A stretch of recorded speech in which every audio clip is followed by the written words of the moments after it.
어, 오늘 하나 말씀드릴 기업은 포스코 홀딩스입니다. 포스코 홀딩스 전년도 매출액이 얼마냐면은 77조 원입니다. 77조 원. 근데 지금 현재 보면은 시가총액이 23조 원이거든요. 23조 원이고, 지금 보면은 PSR이 같은 경우가 지금 0.32배입니다. 0.32배이기 때문에 시가총액이 보면은 이 그림에서 보시면 알겠지만은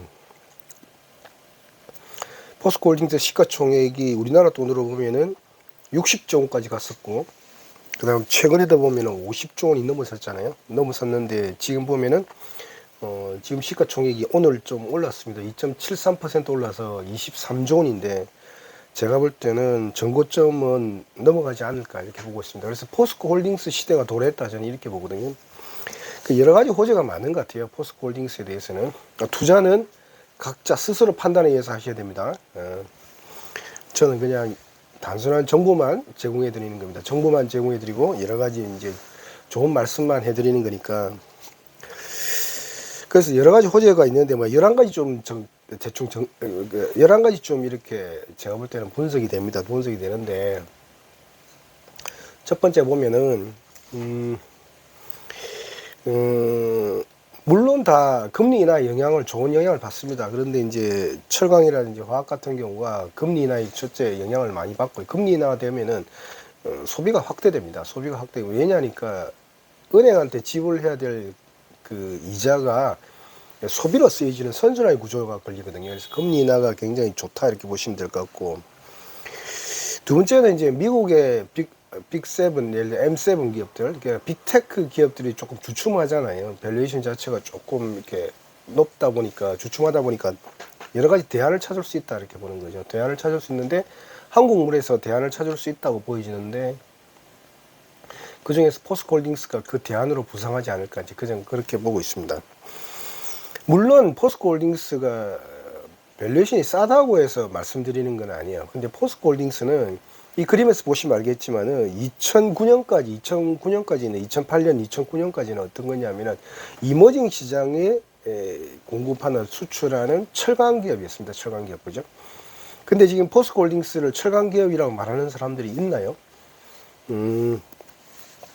그래서 보면은 포스코홀딩스 같은 경우는 에너지 기업, 그리고 제가 볼 때는 신성장 기업으로 대표되는 기업이 아니겠느냐, 저는 그렇게 봐요. 그래서 지금 보면은 포스코홀딩스가 뭐 최근에 보면 포스코 퓨처엠을 때려서 양극재, 음극재, 2차전지, 전기차까지 하고, 리튬, 광산, 염호 이런 거죠. 광물 이런 거까지 관련돼 있고, 두 번째는 지금 어떻습니까? 그 다음에 이제 포스코 인터내셔널 같은 경우는 LNG 전화기죠. 천연가스 전, 그다음에 천연가스. 포스코 인터내셔널 같은 경우는 종합 상사이기 때문에 여러 가지 다양한 업무를 수행할 수 있다 봐요. 그러니까 포스코 홀딩스가 전방으로 진출하는 데 있어서 여러 가지 정보를 제공하는 정보 역할을 한다 이렇게 보면 되실 것 같고, 그래서 자회사 같은 경우도 뭐 포스코 DX 같은 경우도 뭐 AI까지 연결이 되잖아요. 로봇 AI까지 연결되어 있다 이렇게 보시면 될 것 같고, 그 다음에 포스코 스틸리온, 그 다음에 이제 포스코 엠텍, 포스코 ENC들이 우량한 자회사들이 있습니다.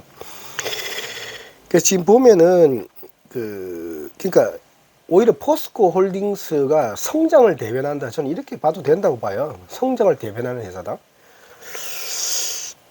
그래서 지금 보면 시가총액이 50조 원까지 갔다가 지금 23조 원까지 거의 뭐 반토막이 나 있는데, 오늘 좀 올랐습니다. 2.73% 올랐는데, 제가 볼 때는 포스코 홀딩스를 봐야 되는 시기가 도래한 거 아닌가. 지속적으로 업데이트를 하겠습니다. 지속적으로 업데이트를 하고 이럴 테니까 한번 쭉 보시면 될 것 같고, 독특하게 보면은 2023년도 보면은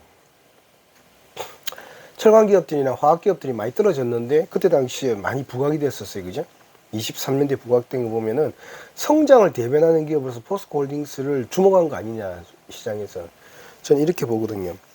그 다음에 말씀드린 대로 낮은 밸류에이션도, 정말 낮은 밸류에이션도 지금 목표하는 바가 큽니다. 왜냐니까 매출액이 77조인데 23조다. 원래 한국 기업은 이렇다, 이런 통념을 깰 수 있는, 제가 볼 때 최고 선두에 있는 기업이 아닐까 그렇게 생각을 합니다. 지금 현재 무슨 일이 벌어지냐면은 상법 개정이 지금 이제 이슈가 되고 있잖아요. 이사의 충실 업무를, 그러니까 저번에도 말씀드린 대로 이사는 회사를 위하여 일한다. 그걸 회사와 주주를 위하여 일한다 되기 때문에 포스코홀딩스는 원래 처음부터 주주를 위해서 잘 일을 했는데 이사의 충실 업무가 더 도입된다 하면은 더 강화가 되는 그런 형태가 되겠죠. 그래서 제가 볼 때는 굉장히 좋은 호재다 이렇게 보시면 될 것 같고, 이사의 충실 업무도. 근데 원래부터 포스코홀딩스는 주주를 위해서 저는 일했다고 봐요. 한 30년 본 기업 중에서 대표적으로 주주를 위해서 일한 좋은 기업이었다 이렇게 보시면 돼요. 그래서 제가 볼 때는 시가총액이 지금 보면은 포스코홀딩스 앞에 있는 게 기아, 현대차, LG와 보면은 뭐 앞에 있는 게 삼성전자, SK하이닉스, LG에너지솔루션스, 뭐 삼성바이오로직스, 현대차, 셀트리온, 기아, 네이버, KB금융, 하나에어로스페이스, 그다음에 신한지주, 현대모비스가 앞에 좀 있는데, 제가 볼 때는 77조 원 되는 기업치고는 제가 볼 때는 좀 꽤 많이 갈 수 있는 그런 여지가 아니겠느냐, 저는 그렇게 봅니다. 그래서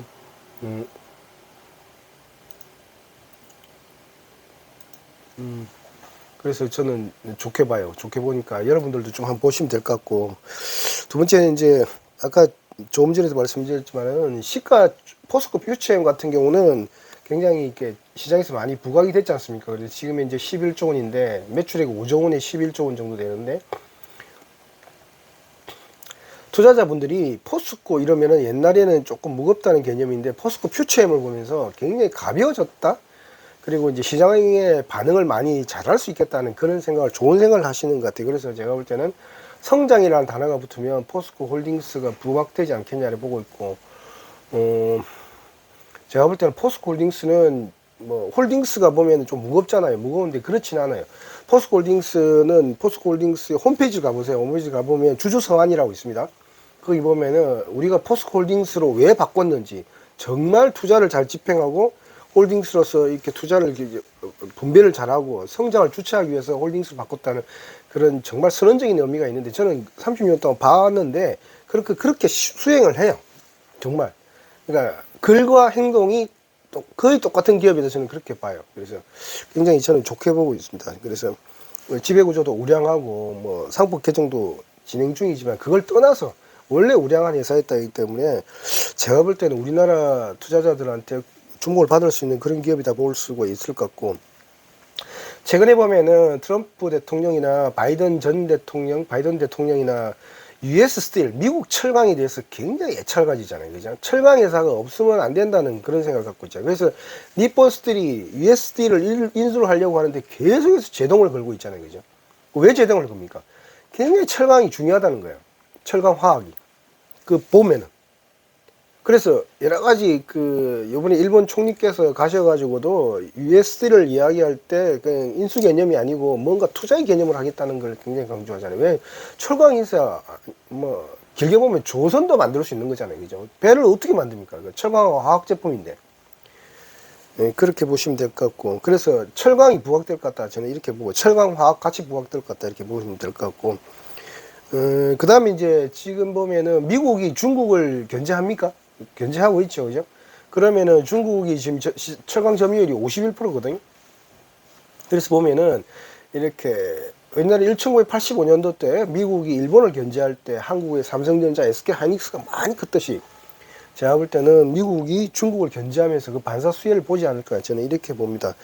그리고 지금 이제 트럼프하고 대통령하고 우크라이나 젤렌스키 대통령하고 지금 이제 광물 협정 같은 거 이슈가 되고 있잖아요. 그래서 리튬 염호, 리튬 광산 이런 것들이 포스코홀딩스도 중요한 역할을 할 것 같아요. 우크라이나 광물이 열리면 거기에 대해서 굉장히 노하우가 있기 때문에, 그래서 제가 볼 때는 이런 것들도 수혜를 보지 않을까, 뭔가 진출한다든지 포스코 인터내셔널도 있고 이러기 때문에. 그래서 그 다음에 이제 포스코 인터내셔널 같은 경우는 천연가스 발전이잖아요. 천연가스를 개발하고 있고, 미얀마 가스전. 두 번째 천연가스 발전이기 때문에 천연가스에서 제가 볼 때는 전기차, 배터리, 그 다음에 수소까지. 수소도 굉장히 중요한 포스코홀딩스의 성장 산업 중에 하나입니다. 예. 그 다음에 제가 볼 때 주목하고 있는 거는 더 업데이트 해드리겠지만 반도체 가스입니다. 반도체 가스인데 포스코가 반도체에 진출한다?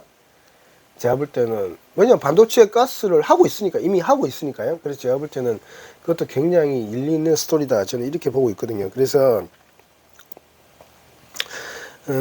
포스코 홀딩스를 둘러싼 거에는 많은 호재가 있을 것 같아요. 그래서 제가 볼 때는 지배구조가 굉장히 우수하기 때문에 제가 볼 때는 배당 수익률도 높고 전반적으로 포스코 자회사들이 근데 제가 볼 때 포스코 홀딩스가 23조인데 제가 볼 때는 저는 좀 많이 현저히 저평가됐다 이렇게 보고 있고 포스코 홀딩스가 주목받는 포스코 홀딩스의 시대가 지금 저는 도래했다. 저는 그렇게 봅니다. 그래서 그걸 포스코 홀딩스를 잘 봐야 될 것 같고 두 번째는 제가 업데이트를 많이 해드리겠습니다. 자, 투자는 모든 투자는 본인이 책임하에 하시기 바랍니다. 정말입니다. 예, 감사합니다.